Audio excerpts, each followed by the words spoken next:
Interviews with business owners and veteran executives who share their wisdom and expertise to help you de-stress, free up time, and make more money. Profits of IT.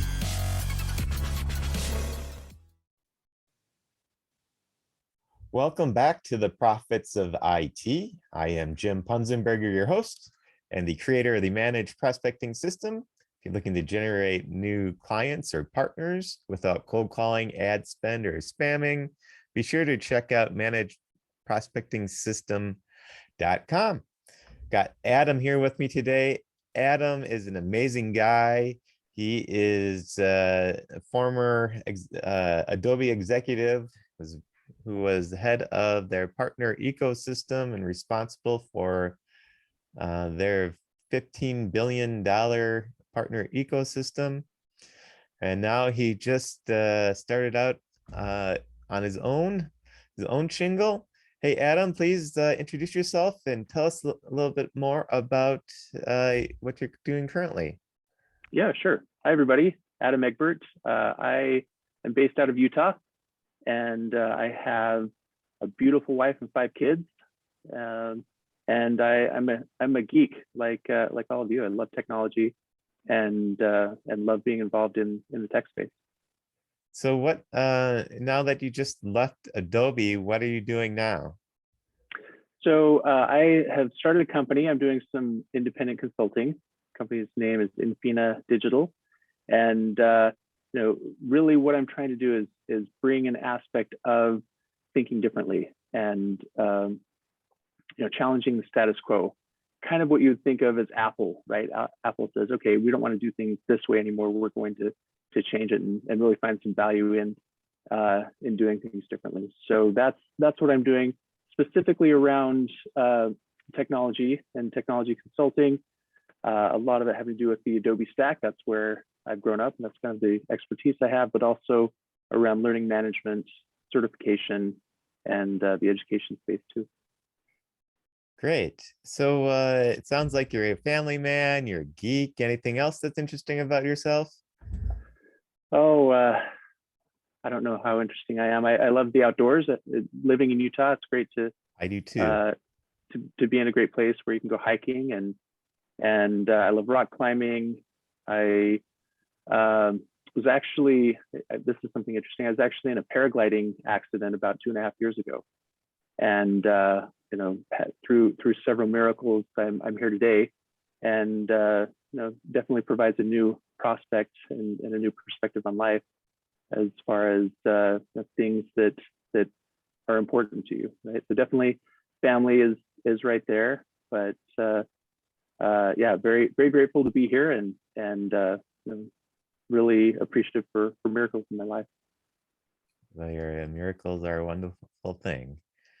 So what would you say is your superpower when it comes to business, or what you contribute your success to, and how can others Sure. learn from that to be more successful themselves? Okay.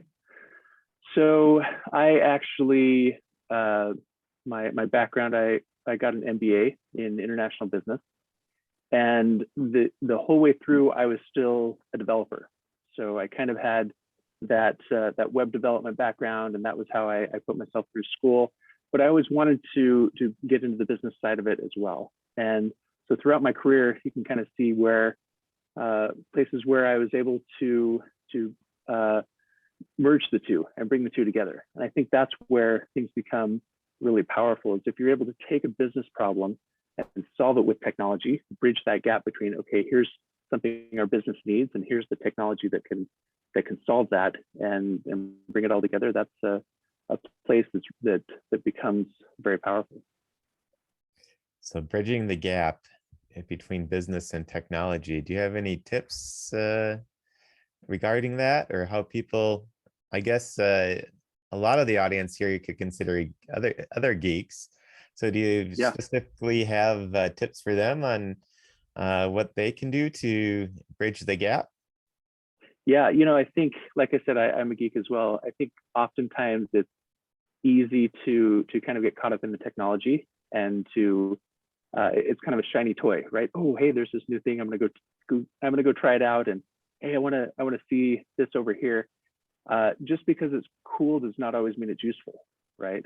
So looking for applications, looking for opportunities where that technology would bring value to someone on the business side, I think is really the key. Where and the good news is that always fosters more innovation and more technology and more cool things. So if you can find value, then it gets funded and you get investment, and you're able to then build out new types of technology, and it's a really cool virtuous cycle that you're able to take advantage of.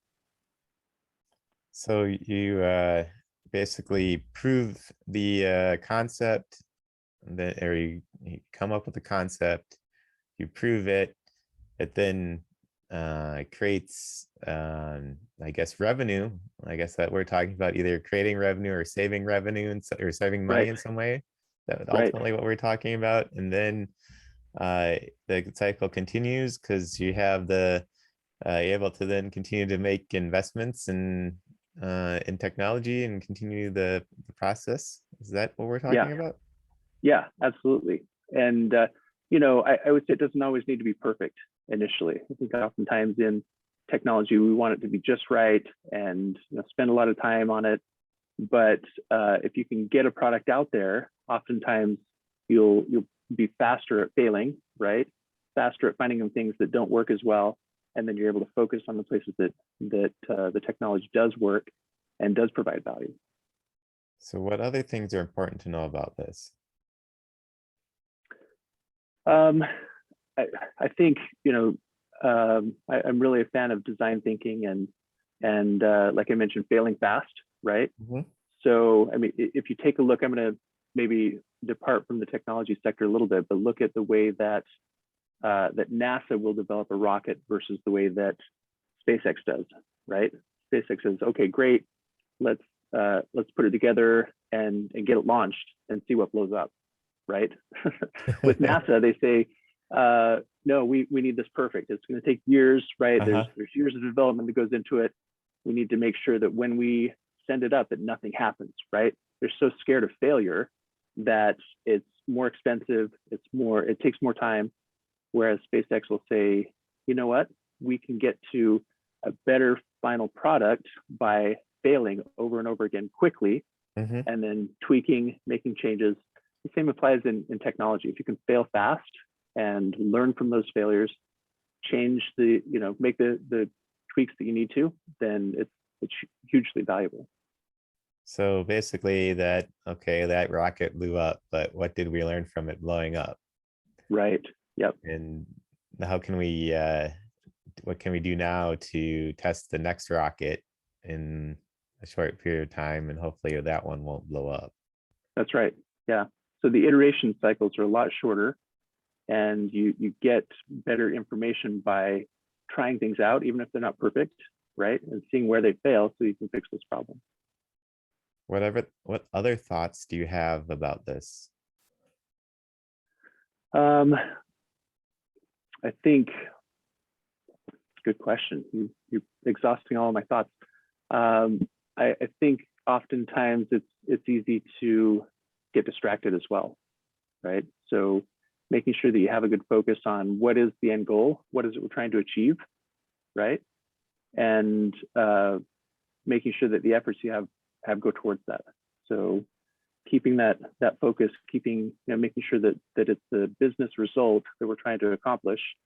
The technology in and of itself isn't necessarily going to be valuable unless it solves that business problem. So we need to have a good focus on what the end result is. So it sounds like the focus is also important. Do you have any other tips regarding how to stay focused? As far as staying focused, really just, there are lots of little tricks that you can do, right? Whether it's a Post-it note that you stick on your screen or on your mirror just to remind you what it is that you need to be focused on. Lots of different organization tools or different things. I think also in the world that we're in, at least my experience has been, we can lose focus by getting involved in just the normal day to day, right? So, hey, I've got all these emails I need to answer. I've literally spent days where I get absolutely nothing done because I'm in meetings, I'm answering emails, I'm doing all the monotonous things that have to be done. I found that I'm more successful when I block off an hour or two in the morning and say, okay, during this time, I'm going to get this particular thing done. And I don't care if emails come in. I don't care if if I get pinged on Slack or whatever. I am essentially going to ignore all of those distractors that come in, so that I can get something really important done. And the important emails are going to come back and they'll say, hey, this is really important. So they'll bubble back up to the top, and you can address them. But making sure that you have that time to remain focused and to actually get something done, I think is really important. Got it. Any final thoughts on this in regards to your success in general? No, I would just say keep an eye out for opportunities. There's so many opportunities, especially in the market that we have now. Look for the things that excite you. Look for the things that are fulfilling for you, and follow those. Right? There are lots of opportunities that are out there all the time. So it's I would say the limitation usually isn't the opportunity. It's more our ability to take advantage of those opportunities. Got it. So I guess the opportunity for an elevator pitch now. Who should reach out to you, and or what type of company should reach out to you, and why should they reach out to you? Sure. Yeah. As I mentioned, thinking differently, right? When I'm looking at digital transformation or customer experience, I don't want to go down the normal path. I want to make sure that there's a fresh perspective, that there's a new way of looking at things, and that we're taking what is and understanding it, but also challenging that and saying, okay, why is it that we're doing it the way we are? Is there a way that we can be more efficient? Is there a way that we can be, have some breakthrough results by trying a different path? Got it. And what's the best way to get a hold of you if somebody wanted to get a hold of you? I have lots of ways. I mean, feel free to reach out on LinkedIn, send me a note, or email is always a way to do it as well. Just adam@infinadigital.com. adam@infinadigital.com. Great. Yep. So be sure to either look Adam up on LinkedIn or feel free to email him. And thank you again, Adam, for sharing your wisdom and expertise here. It's been my pleasure having you on. Absolutely. Thanks, Jim. Appreciate the opportunity. Take care, everyone. And until next time on the Profits of IT, I am Jim Punzenberger, your host and the creator of the Managed Prospecting System. Be sure to check out managedprospectingsystem.com.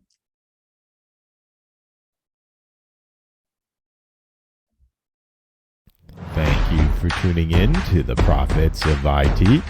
Please smash that like button, subscribe, and share.